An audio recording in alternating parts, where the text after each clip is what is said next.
Pourquoi les Hyksos ne sont pas les Hébreux? Je réitère, pourquoi les Hyksos ne sont pas les Hébreux? Cette vidéo, ça vient pour clôturer les deux enseignements que j'ai fait jadis en démontrant la grande trahison de mes frères kémites envers le professeur Cheikh Anta Diop ainsi que Théophile Obenga. C'est parce que moi, ça m'a fait très mal.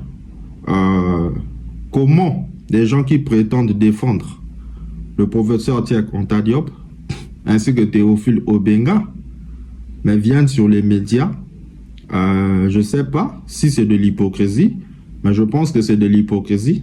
Ignorer le travail qu'a fait le grand professeur Cheikh Anta Diop ainsi que le grand professeur Théophile Obenga concernant l'identité des peuples, du peuple Hyksos. C'est parce que pour moi, c'est vraiment un paradoxe hypocrite, sincèrement.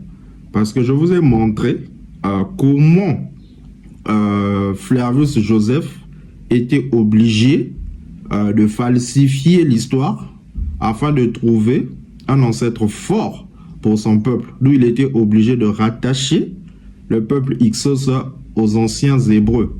C'est parce que les Juifs étaient considérés comme étant un peuple faible. Pour plaire aux Romains, Flavius Joseph était obligé de prendre les Hyksos et de leur donner l'identité hébreu. Vous voyez, c'est un grand mensonge qui perdure il y a plus de 2000 ans aujourd'hui de cela. Et c'est la même chose qu'avait fait Manéthon, puisqu'il a déjà dit au 3e siècle avant Christ, l'Égypte antique était sous la dynastie helléniste, c'est-à-dire sous la gouvernance des Ptolémées. Par là, Manéthon aussi était obligé de démontrer comment la Grande Égypte avait chassé les peuples Hyksos. Ça, c'est une vérité, mais le mensonge intervient, c'est quand Manéthon essaie d'identifier, c'est-à-dire tous les peuples asiatiques comme étant un seul peuple qui est le peuple Hyksos. Parce que ça devient faux. C'est qu'il a mal lu les déclarations qui étaient sur la tombe d'Ahmès, fils d'Abana. Puisque Ahmès, fils d'Abana, un général d'armée, avait laissé des écrits sur sa pierre tombale qui disaient qu'il a combattu à Avaris ces peuples qui venaient du soleil levant. Vous voyez, c'est une vérité, mais une vérité mal présentée par Manéthon, de rattacher tous les peuples d'Asie comme étant des Hyksos qu'il qualifie de peuples pasteurs. Donc vous devez faire très attention. Et nous retrouvons ça aussi aujourd'hui. Lorsque les intelligences sont sous la gouvernance des, entre guillemets, des dictateurs, ils vont travailler toujours pour servir les intérêts de leur maître. C'est ce qui s'est passé avec Flavius Vespasien Joseph et c'est ce qui s'est passé avec Manéthon. Donc moi je pense qu'il faut que mes frères kémites puissent revenir sur les travaux qu'a fait le professeur Cheikh Anta Diop ainsi que Théophile Obenga concernant l'identité du peuple Hyksos. Mais ils ne peuvent pas revenir sur cela parce que le mal est profond. Puisque pour eux, c'est que les anciens Hébreux étaient des Hyksos. Sur cette vidéo, nous allons encore lire ce que dit le professeur Cheikh Anta Diop ainsi que Théophile Obenga. Et on va même aussi lire ce qui est écrit dans le Talmud. Ici, dans l'extrait du professeur Cheikh Anta Diop, Volney et le Sphinx, paragraphe 98, il est dit, ça c'est le professeur Cheikh Anta Diop, pas Moïse. Flavius Joseph a falsifié Manéthon au 1er siècle pour inventer un lien entre Hyksos et Hébreux. Son but, donner une antiquité fictive au peuple juif en Égypte. C'est une supercherie intellectuelle. Ça, c'est le professeur Cheikh Anta Diop. Il dit Flavius Joseph a falsifié Manéthon au 1er siècle pour inventer un lien entre Hyksos et Hébreux. Donc, vous voyez, il dit c'est une supercherie intellectuelle. Tout ce que je suis en train de vous démontrer depuis la première vidéo, c'est simplement la vérité. Donc, il faut revenir sur le travail du professeur Cheikh Anta Diop ainsi que Théophile Obenga parce qu'il faut rétablir la vérité. Et moi, je suis défenseur de la vérité. Je ne suis pas pasteur, loin de là. Moi, je suis simplement défenseur de la vérité. Je suis sensible aux mensonges.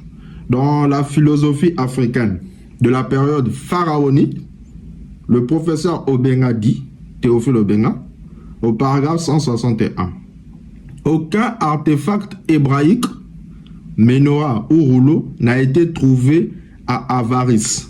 Avaris, c'est le lieu stratégique où les anciens Égyptiens ont chassé les peuples Hyksos. C'est écrit sur la pierre tombale de Hamès, fils d'Abana. Le professeur Théophile Obenga est en train de dire au paragraphe 161, aucun artefact hébraïque, menorah n'a été trouvé à Avaris. Les Hyksos vénéraient Seth et Baal, pas Yahweh. Leur culture matérielle est cananéenne, pas hébraïque. Donc c'est clair. C'est clair. Vous voyez? Lorsque le professeur Théophile Obenga est en train de parler de Avaris, j'aimerais que vous puissiez comprendre ça correctement. Aucun artefact hébraïque n'a été trouvé à Avaris.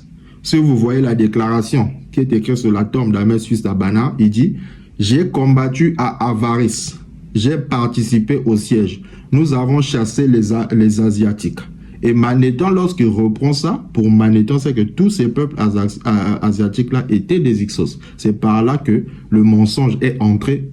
Et Flavius Vespasien Joseph a pris ça, il a alimenté cela et il a trouvé un ancêtre fort pour son peuple. Pour montrer que le Dieu des Hébreux, il était fort, il est venu assujettir l'Égypte. Mais ce qui est contraire à ce que la Bible nous dit, à ce que la Torah nous dit, parce que la Torah nous montre, ça c'est selon la Torah, que les Juifs, ils étaient en situation de faiblesse en Égypte. Donc, moi je n'ai pas créé tout ce que je suis en train de dire là, ce n'est simplement la vérité. Donc ceux qui disent qu'ils sont défenseurs du professeur Cheikh Anta Diop ainsi que Théophile Obenga, ils doivent revenir sur leur travail. C'est parce que pour moi c'est un paradoxe hypocrite. C'est purement un paradoxe hypocrite.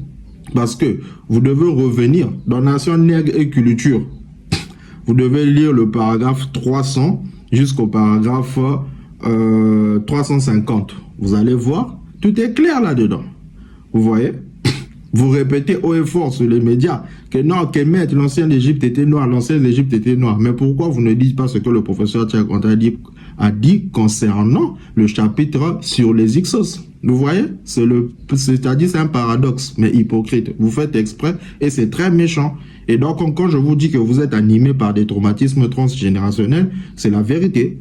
Et vous m'avez confirmé ça. C'est parce que je ne peux pas comprendre des gens qui disent défenseurs du professeur Cheikh Anta Diop, Théophile Obenga, venir avec des informations qui sont contraires à ce que leur maître a enseigné. Mais il y a un grand problème. Il y a un grand problème. Vous voyez? Ou plutôt, c'est le secret de Poccinelle, comme on le dit toujours dans le jargon intellectuel. C'est que vous faites la propagation d'un mensonge publiquement, mais vous croyez que c'est un secret, c'est-à-dire c'est quelque chose qui devait être considéré comme étant un secret, mais vous le faites publiquement. Mais savez-vous, déjà ce mensonge a été classifié par des égyptologues comme étant une falsification de l'histoire. Et je vous avais présenté plusieurs citations ici. Donc vous devez vous réveiller et comprendre que ce genre de déclaration n'ont pas sa place en ce siècle que nous sommes, là où les gens sont en train de s'alimenter intellectuellement. Puisque, je vais vous présenter encore la déclaration du professeur Théophile Obenga, il dit, dans la citation, le sens de la lutte, paragraphe 45, le professeur Théophile Obenga dit, en assimilant Hyksos et Hébreux, on transforme la reconquête africaine d'Amosis en persécution raciale. Kamos devient un tyran contre un peuple élu alors qu'il libérait l'Égypte d'occupants étrangers. Donc vous voyez, tout est clair. On ne peut pas identifier les Hyksos comme étant des Hébreux. Que ce soit le professeur Cheikh Anta Diop, que ce soit le grand professeur Théophile Obenga, ils sont contre cela. Donc, soit vous n'êtes pas les disciples de ceux que vous pensez défendre. Parce que je vais vous lire aussi une déclaration très forte du professeur Cheikh Anta Diop. Ce que j'appelle la bombe du professeur Cheikh Anta Diop, il dit dans l'antériorité, au paragraphe 402, il dit « Le silence du Talmud sur les Hyksos est accablant. Si les Hébreux avaient été ses conquérants, les rabbins l'auraient célébré. Leur omission volontaire prouve que Joseph a menti et l'Occident l'a suivi par racisme anti-africain. Ça, c'est le professeur Cheikh Anta Diop. Il dit dans Antériorité, dans son livre intitulé Intériorité que vous pouvez retrouver, au paragraphe 402, je saute un peu les mots pour gagner le temps, il dit: le silence du Talmud sur les Hyksos est accablant. Si les Hébreux avaient été ses conquérants, les rabbins l'auraient célébré. Leur omission volontaire prouve que Joseph a menti et l'Occident l'a suivi par racisme anti-africain. Donc les Hyksos ne peuvent pas être des Hébreux. Tous ceux qui ont étudié le professeur Cheikh Anta Diop, Théophile Obenga, vous devez venir remettre la vérité, pas venir jouer à ce que je qualifie de paradoxe hypocrite ou bien du secret de Porcinelle, mais de façon purement mensongère. Ok? Nous allons lire ce que disent les Juifs eux-mêmes concernant le peuple Hyksos. J'aimerais lire le Rambam.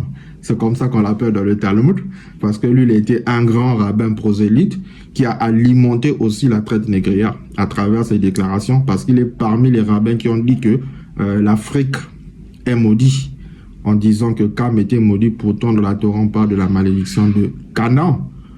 Il est dit, c'est Maïmonide, le Rambam, en 1138 à 1204, dans le Guide des Égarés, partie 3 au chapitre 50. Le Rambam dit, c'est comme ça que les Juifs l'appellent, Maïmonide. Il dit: la Torah ne raconte pas l'histoire des peuples païens qui dominèrent l'Égypte. Seule importe l'expérience hébraïque sous oppression. Les Hyksos sont ignorés par hors récit biblique. Donc, même Maïmonide, il ne parle pas des Hyksos. Donc, seul Flavius Joseph qui parle des Hyksos. C'est quand même un grand problème. Je vais encore vous lire d'autres déclarations des rabbins juifs. C'est parce que cette histoire-là, j'aimerais boucler ça. Parce que je côtoie les Hébreux, ils viennent des amours, tout ça. C'est des choses qui n'ont pas de fondement solide. Vous voyez que le professeur Cheikh Anta Diop, Théophile Obenga, ils avaient déjà classifié ça. Vous voyez? Parce que ça a même coûté au professeur Théophile Obenga. C'est parce que, si vous voyez l'extrait du colloque de Caire, c'est-à-dire l'audio, cette partie a été déclarée, a été censurée en Occident. Parce que le professeur Théophile Obenga avait démontré que les Hyksos ne pouvaient pas être des Hébreux. Hein? Vous dites que vous êtes des disciples du Cheikh Anta Diop, de Théophile Obenga, mais vous venez raconter du n'importe quoi, qui n'a rien à voir à ce que vos maîtres ont enseigné. Donc moi, je pense qu'en réalité, le véritable kémite, c'est même moi. C'est même moi. C'est un sérieux problème. Vous voyez? On va lire ensemble encore une déclaration. Parce que j'aimerais... Moi, je ne veux pas beaucoup parler dans cette vidéo. Mais je veux que vous puissiez comprendre correctement que les Hyksos ne peuvent pas être des Hébreux. Citation du professeur Cheikh Anta Diop, interview à Jeune Afrique en 1982. L'égyptologie a inventé une Égypte fantôme blanchie pour justifier la colonisation. Si les Hyksos sont les Hébreux, alors l'Afrique n'est plus la mère de cette civilisation, mais sa servante. Donc, je vais clôturer avec cette déclaration encore du professeur Théophile Obenga. Il dit: dans l'Égypte, la Grèce et l'école d'Alexandrie, paragraphe 205, le professeur Théophile Obenga dit: les universitaires savent que les Hyksos n'étaient pas des Hébreux, mais ils laissent croire à ce mensonge. Pourquoi?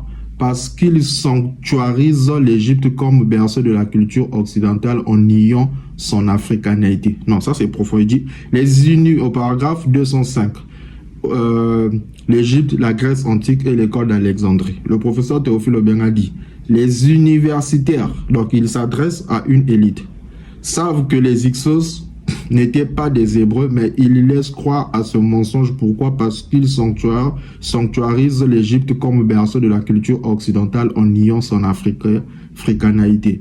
Donc, j'ai voulu vous démontrer au long de ces vidéos, première vidéo, deuxième vidéo, ainsi que la dernière vidéo, que les Hyksos ne peuvent pas être des Hébreux. Ne soyez pas épatés par des gens qui viennent, que ce soit sur YouTube, sur les réseaux sociaux, voulant vous démontrer que les Hyksos sont des Hébreux. C'est le mensonge. C'est un paradoxe hypocrite. Ok? Ils sont conscients que le professeur Tchekonta Diop, le professeur Théophile Obenga avaient bouclé cette histoire. Ils avaient démontré que les Hyksos ne peuvent pas être des Hébreux. Vous voyez? Donc je vous avais parlé au début de l'extraction de l'information. Il faut savoir comment voyager dans l'information, prendre les informations les plus pertinentes afin de le présenter au peuple. Donc, il faut cesser avec ce paradoxe hypocrite. Revenons sur ce que a dit le professeur Tchekonta Diop, Théophile Obenga et même les Juifs. Les Juifs vont pouvoir refuser même qu'ils avaient un ancêtre appelé les Hyksos. Parce que ça, les Juifs devaient être même contents, ils devaient se réjouir que nos ancêtres, ils étaient forts, ils sont venus, ils ont fait fléchir la grande Égypte. Donc ça, c'est contraire même à l'historicité biblique. Donc comprenez, Flavius Joseph a manipulé les textes de la même manière que Manéthon avait fait pour plaire aux Grecs. Flavius Joseph a fait la même chose pour plaire aux Romains. Donc je pense que j'ai bouclé l'histoire. J'ai bouclé cette histoire. Encore ce grand mensonge qui date de 2000 ans que les Hyksos sont des anciens Hébreux. C'est faux, ça ne peut pas être vrai. Et celui qui est contre, il peut présenter aussi ses recherches. Mais je pense qu'un véritable kémite ne peut pas croire à ce genre de machination. Merci.